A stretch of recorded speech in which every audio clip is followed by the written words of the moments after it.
तो दिल्ली के Rao IAS coaching की बेसमेंट वाली लाइब्रेरी में पानी भरने से हुए हादसे की खबर देश को चौंका रही है। 9 घंटे तक चले रेस्क्यू के बाद 3 छात्रों की मौत हो गई। दिल्ली के पॉश इलाके में हुई इस घटना पर सियासत गरमाने लगी।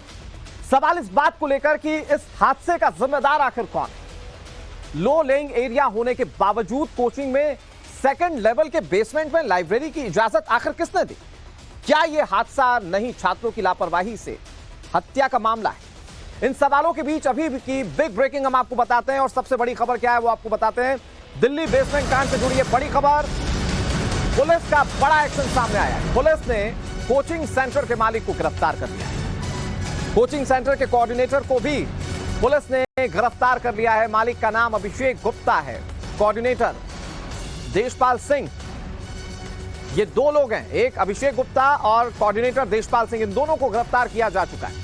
दिल्ली पुलिस ने राव कोचिंग सेंटर के मालिक अभिषेक गुप्ता और उसके कोऑर्डिनेटर देशपाल सिंह को विवाद बढ़ने के बाद ही गिरफ्तार किया। कल कोचिंग सेंटर के बेसमेंट में पानी जमा होने की वजह से 3 स्टूडेंट्स की मौत हो गई। मृतकों की पहचान श्रेया यादव, तानिया और नवीन के रूप में हुई। शुरुआती पोस्टमार्टम में जो बात सामने आई वो ये कि सभी की गंदे पानी और दम घुटने की वजह से मौत हुई है। हालांकि अभी फाइनल रिपोर्ट का इंतजार किया जा रहा है।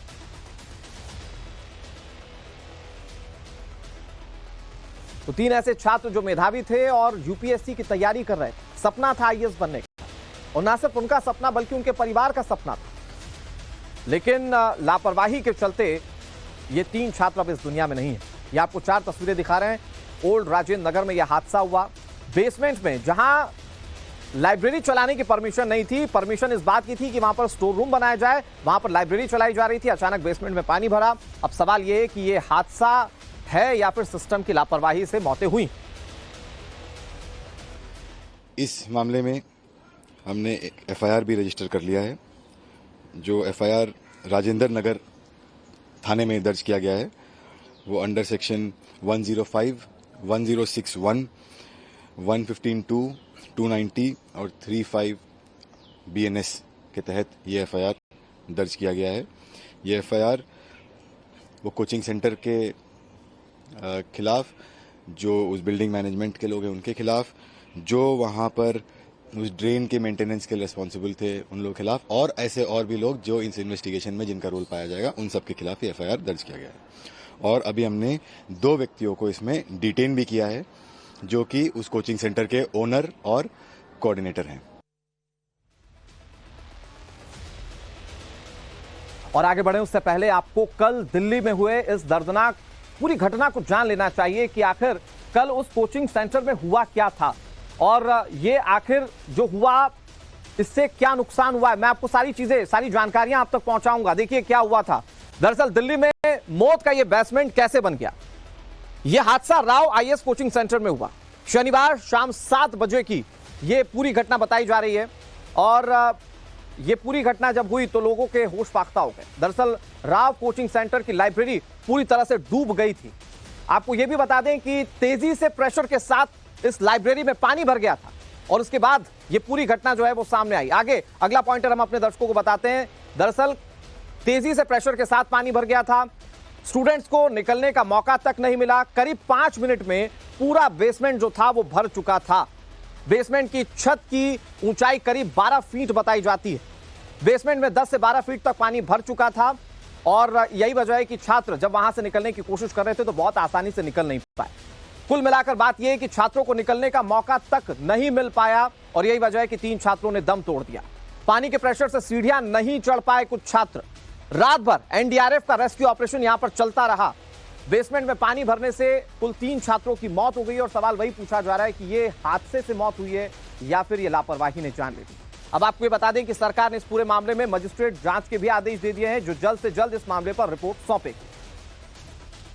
दिल्ली के ओल्ड राजेंद्र नगर इलाके में यूपीएससी की कोचिंग में कल जिस तरह से बेसमेंट में 3 छात्रों की डूबकर मौत हुई, उसके बाद दिल्ली पुलिस ने फिलहाल जो है एफआईआर कर ली है और साथ ही साथ जो ये राव आईएएस सेंटर है इसके जो मालिक है और कोऑर्डिनेटर दोनों को अरेस्ट कर लिया। दिल्ली पुलिस के मुताबिक अभिषेक गुप्ता मालिक और कोऑर्डिनेटर देशपाल सिंह को गिरफ्तार किया गया है। इसके अलावा दिल्ली पुलिस ने कहा है कि कोचिंग सेंटर का जो मैनेजमेंट है और इसके अलावा एमसीडी और पीडब्ल्यूडी के जो अधिकारी हैं वो भी जांच के दायरे में हैं। अभी तक जो जानकारी मिली है उसके मुताबिक 3 छात्रों की मौत हुई है, जिसमें श्रेया यादव यूपी के अंबेडकर नगर से, इसके अलावा तानिया सोनी तेलंगाना और नेविन डेल्विन केरला के एर्नाकुलम से रहने वाले थे।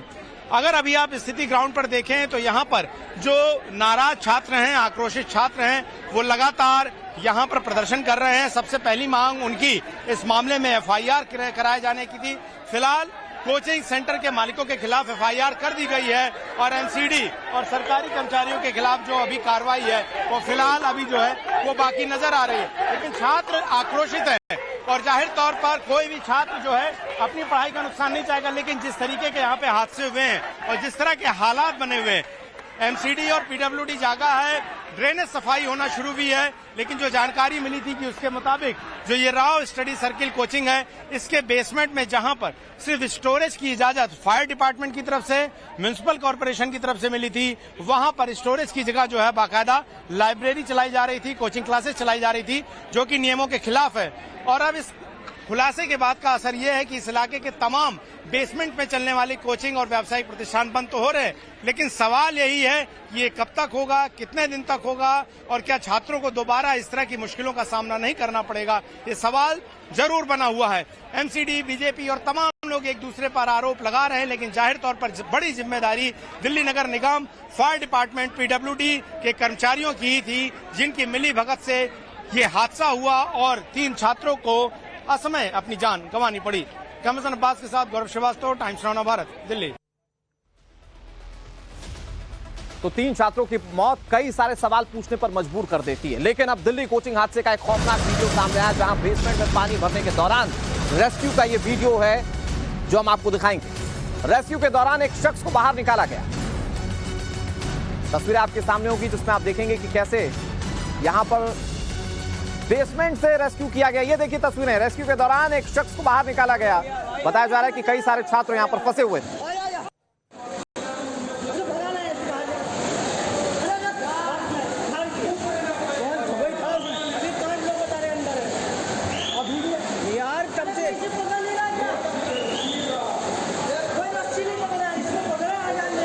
फुल हो गया भाई।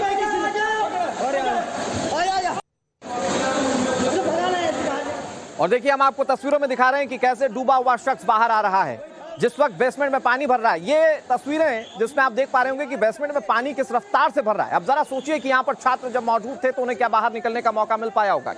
बताया जाता है कि जो छत थी इस बेसमेंट में वो 12 फीट ऊंची थी।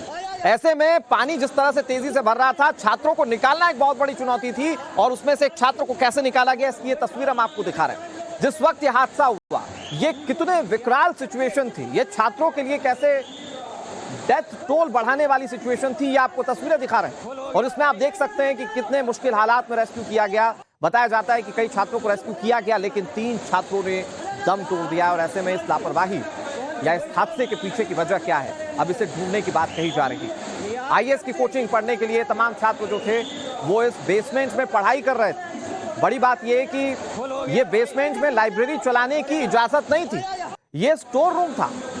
लेकिन ना पहले एमसीडी ने ध्यान दिया और ना कोचिंग संचालक ने, और उसका नतीजा ये रहा कि बच्चों की जान कैसे आफत में फंस गई। ये तस्वीर आपके सामने, बेसमेंट के अंदर पानी कितनी तेजी से भर रहा है आप इस तस्वीर में देख सकते हैं।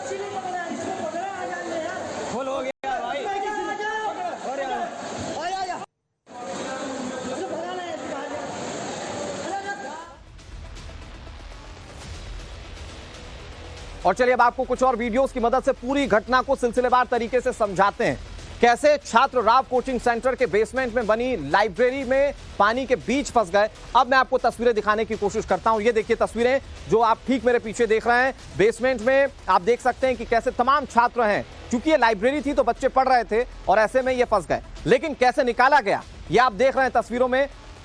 यहाँ पर कुछ स्टूडेंट्स थे, कुछ टीचर्स थे और इन्हें एक एक करके कैसे निकाला जा रहा है। बताया जा रहा है कि जब पानी भरने लगा तो लोगों को ये सूझ नहीं रहा था कि वो कैसे सीढ़ियों की तरफ जाएं और चूंकि हाइट बहुत कम थी तो ये वजह थी जिसके चलते लोगों को निकलने में काफी मुश्किल हो रही है। ये देखिए तस्वीरें, ये जो शख्स हैं जब बेसमेंट में पानी भरने लगा तो उन्हें निकाला गया। ये देखिए बैग टांगे हुए कुछ छात्र जो थे वो निकल रहे थे और ऐसे में आप ये समझ सकते हैं कि कैसे एक एक करके लोगों को इवैक्यूएट किया गया। अब ये दूसरी तस्वीर, ये बेसमेंट की दूसरी तस्वीर हम आपको दिखा रहे हैं जिसमें आप देखें कि एनडीआरएफ ने कैसे मोर्चा संभाल लिया।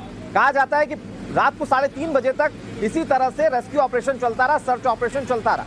और यहां पर आप देख सकते हैं कि शीशे का गेट जाम होने से छात्र कैसे फंस गए थे और वहां पर एनडीआरएफ की टीम ने कैसे मोर्चा संभाल लिया। शीशा तोड़कर लोगों को बाहर निकालने की कोशिश की जाती रही। और ये दूसरी तस्वीर में हम आपको दिखा रहे हैं कि जब वहां पर जान अधर में फंस गई थी, इस पानी के बीच फंस गई थी, तो कैसे लोगों को निकाला जा रहा है। अब आपको तीसरी तस्वीर दिखा रहे हैं। ये देखिए बेसमेंट 2 की लाइब्रेरी कैसे पानी में डूबी हुई है और सीढ़ियों तक पानी भर चुका है। आप देखिए कि यहां से कैसे कितना डेप्थ है ये पता लगाने की कोशिश की जा रही है, यहां से पानी को बाहर निकालने की कोशिश की जा रही है। ये वो तमाम जद्दोजहद या वो तमाम जतन है जो करने की कोशिश की जा रही है ताकि छात्रों की जान बचाई जा सके। लेकिन अंततः हुआ क्या, 3 छात्रों ने अपनी जिंदगी से हाथ धो दिया। अब आपके सामने चौथी तस्वीर, बेसमेंट नंबर 1 में पानी भरता हुआ कैसे दिख रहा है और यहां पर कैसे लोगों को रेस्क्यू किया जा रहा है। इस तस्वीर में आप देख पाएंगे कमोबेश एक छात्र है जिसको लोगों ने उठाया है और वो यहां से निकालने की कोशिश कर रहे हैं क्योंकि पानी इतनी तेजी से बढ़ा। बताया जा रहा है कि पानी सिर्फ 3 मिनट में पूरे बेसमेंट में फैल गया था। तो वहां पर छात्रों के पास विकल्प नहीं थे, कई छात्र जो थे वो फेंट होने लगे और ऐसे में उन्हें एक एक करके निकाला गया। ये तस्वीर आपके सामने, ये 5वीं तस्वीर। और यहां पर पानी कैसे निकाला जा रहा है, बड़े बड़े पाइप्स लगाकर। जब ये हादसा हो गया तो उसके बाद बेसमेंट से पानी निकाला गया। ये तस्वीर आप देख रहे हैं और इन तस्वीरों में आप देख पा रहे होंगे कि कैसे बिल्डिंग का ग्राउंड फ्लोर जो है वो पानी हो चुका है और यहां से पानी निकालने की तमाम जद्दोजहद जो है वो करते हुए तमाम एनडीआरएफ के जवान दिख रहे हैं।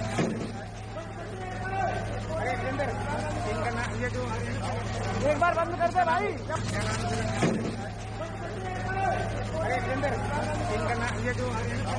एक बार बंद कर दे भाई।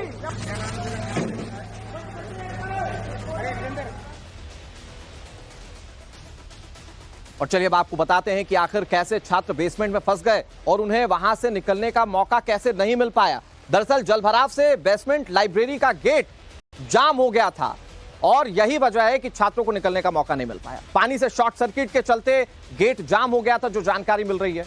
अगला पॉइंटर यह है कि बायोमेट्रिक पंच से ही लाइब्रेरी में एंट्री होती थी या एग्जिट होती थी। ऐसे में जब पानी भरा तो छात्रों को निकलने का मौका नहीं मिल पाया। बायोमेट्रिक सिस्टम ठप होने से छात्र अंदर ही फंस गए। अफरा तफरी में शीशे का गेट तोड़ने की कोशिश भी की गई थी। बता दें आपको कि 3 मौत के आंकड़ों को छात्रों ने झूठा बताया है। छात्र ये आशंका जाहिर कर रहे हैं कि मरने वालों की संख्या 30 से 40 छात्रों की हो सकती है। और आप पूरा सिनेरियो समझिए कि जिस जगह पर छात्र बैठकर पढ़ रहे थे वहां पर एंट्री सिर्फ तब हो सकती है जब आप बायोमेट्रिक दिखाएंगे, यानी कि अपना अंगूठा दिखाएंगे। जो छात्र ऑथराइज्ड है वही अंदर जा सकते हैं और बाहर आने का भी यही सिस्टम है। और जिस वक्त पानी भरा उस वक्त ये गेट पूरी तरह से ब्लॉक हो चुका था, छात्रों के पास निकलने का मौका नहीं था और यही वजह है कि छात्र उस वक्त बहुत ज्यादा मुश्किल में फंस गए थे। 3 लोगों की मौत हुई है, 3 छात्रों की मौत हुई है, लेकिन छात्र जिस बात की आशंका जाहिर कर रहे हैं कि मरने वालों का आंकड़ा इससे ज्यादा हो सकता है। जो हादसा दिखा रहा है कि 3 आदमी का डेथ हुआ है, 3 स्टूडेंट का, ये जरा सर झूठ है। कितना नंबर है उसका कोई मीन्स सटीक डाटा किसके पास नहीं है। 30 से 40 होंगे, क्योंकि अच्छा, यहाँ पर कितने बच्चे पढ़ते होंगे फिलहाल? नहीं, नीचे बेसमेंट में जो लाइब्रेरी है इसमें 1 क्लास होते हैं। मोस्टली लाइब्रेरी में मोर देन 50 सीट्स होती है, इवन 70 तक भी होती है। ये काफी बड़ा कोचिंग सेंटर है। One concern ma'am that should be address ma'am. यहाँ पे किसी भी लाइब्रेरी में there is no licence system, first thing. There is no evacuation system. Evacuation क्या हुआ होगा कि दरवाजा नहीं खुल पाया? ऐसा क्या मतलब? दरवाजा इसलिए नहीं खुला, जब पानी अंदर गई तो शॉर्ट सर्किट हुआ। अंदर बिजली थी, शॉर्ट सर्किट, और शॉर्ट सर्किट का जो गेट है उसमें बायोमेट्रिक रहता है। जब आप मेट्रो में चलते हैं तो आप कार्ड पंच करते तब गेट, उसी तरह यहाँ है। तो बायोमेट्रिक के कारण बिजली खत्म हुई। अच्छा, क्या कुछ लोग थे जिनसे बात हुई है जो कल रात मतलब जब बारिश हुई तो यहाँ से निकले थे? बताया क्या सिचुएशन? जो बच्चे थे अंदर ही रह गए ना, जो पहले वो जो फर्स्ट फ्लोर में थे और सेकंड फ्लोर में थे, वो निकलने के बाद वो तो पानी पे थे ना, वो चला गया पहले से चला गया। और यहाँ का सिचुएशन इतना ड्रास्टिक था, पुलिस भी किसी को अंदर नहीं जाने देता है और इन्वेस्टिगेशन चल रहा है बोल के ऐसे नहीं जा रहे। यहाँ पे किसी को अलाउ नहीं था। हम मीडिया वाले को अंदर डीजीपी जाने नहीं दे रहा था, एडीजी, और सबको बाहर करने का, और जो भी डेड बॉडी जा रहे थे खुल्लम खुल्ला डेड बॉडी, यहाँ पर मीडिया थे उस टाइम, हम सब बच्चे लोग थे, खुल्लम खुल्ला फर्स्ट टाइम एम्बुलेंस में तीन का उन्होंने लेकर गए 3 लाशेस। देन आफ्टर दैट वो उसको ऑफिशियली एक्सेप्ट कर रहे हैं कि 3 का डेथ हुआ है। बट उसके बाद पुलिस के ध्यान एक के बाद आया, एक के बाद एक, ऐसे 7 बार आया है। हमारा लोगों को रेस्क्यू भी किया गया। नहीं, रेस्क्यू कैसे, सबका डेथ हुआ गया। जो मतलब बचे आपका पहले मैम थोड़ा सा लॉजिक लगा लो, थोड़ा सा लॉजिक लगा लो कि ये -2 पे, ये -2 पे रेस्क्यू कैसे हो सकता है? इसका तो इवैक्यूएशन नहीं है ना, वो रेस्क्यू के हो सकता है। और इस मामले से जुड़ी बड़ी खबर आपको बता दें, कोचिंग हादसे में एफआईआर दर्ज की गई है नवभारत पर। एक्सक्लूसिव उसकी कॉपी हम आपको दिखाएंगे। राव कोचिंग सेंटर के खिलाफ एफआईआर दर्ज की गई है। सेंटर के मालिक अभिषेक गुप्ता के खिलाफ एफआईआर दर्ज की गई है और वो एक्सक्लूसिव कॉपी हम आपको दिखा रहे हैं। गौरव श्रीवास्तव हमारे सहयोगी ज्यादा जानकारी के साथ जुड़ गए। गौरव, कार्रवाई की तैयारी हो गई है, अभिषेक गुप्ता को गिरफ्तार भी कर लिया गया है, कोऑर्डिनेटर को भी गिरफ्तार कर लिया गया है। इस एफआईआर को किस हिसाब से तैयार किया पुलिस ने? बिल्कुल, देखिए, ये जो एफआईआर की कॉपी इस वक्त हम स्क्रीन पर दिखा रहे हैं, इसके मुताबिक जो इसमें नामजद आरोपी है वो कोचिंग का मालिक अभिषेक गुप्ता सन ऑफ राकेश गुप्ता, और ये गुड़गांव में रहता है। और दिल्ली पुलिस ने जो एफआईआर की है उसके मुताबिक 6:30 बजे पीसीआर कॉल मिली थी। घटना को सूचना का समय 6:30 बजे का है और पीसीआर पे जो सबसे पहली कॉल दी गई उसमें लिखा है यहाँ बेसमेंट में पानी भर गया है, बच्चे फंस गए हैं, नीड हेल्प। ये जो है पीसीआर कॉल पे सबसे पहले क्या था, जब बेसमेंट में बच्चे फंसे हुए थे तो पहली पीसीआर कॉल में ये बात कही गई थी और उसके बाद इसको नोट किया गया। उसके बाद दिल्ली पुलिस पहुंचती है, लेकिन जब तक रेस्क्यू ऑपरेशन शुरू किया गया था 3 बच्चों की जो है वो असमय मृत्यु हो चुकी थी। इसमें एक बहुत महत्वपूर्ण पॉइंट यहाँ पर लिखा हुआ है कि जब इस मामले में पूछताछ की गई तो उसमें जो मालिक अभिषेक है उसने इस बात को स्वीकारा है कि जो ड्रेनेज सिस्टम है वो यहाँ पर मौजूद नहीं था। इसमें लिखा हुआ राव ISI स्टडी के ओनर अभिषेक गुप्ता ने इस बात को स्वीकार किया है और वो कोई बहुत सारे कागजात पेश नहीं कर पाए। ड्रेनेज सिस्टम ठीक न होने के कारण बारिश का पानी सड़क पे भर गया, बारिश का पानी इकट्ठा होता गया, बेसमेंट चला गया और बच्चों की जान जोखिम में चली गई।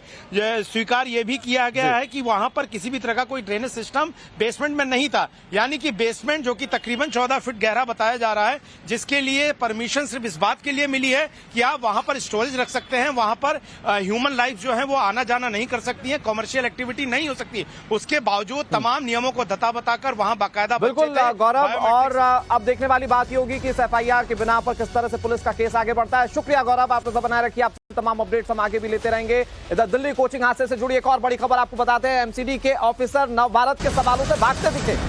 हादसे पर सियासत गरमाने के बाद ऑफिसर्स पहुंचे और जब टाइम्स नाम नवभारत ने उनसे सवाल पूछा तो अधिकारी वहां से चलते बने। हादसे के बाद नालों की साफ सफाई का अभियान और इसकी जिम्मेदारी के सवाल पर अधिकारी कन्नी काटते दिखाई दिए। वो पूरा सीक्वेंस क्या आपको दिखाते हैं।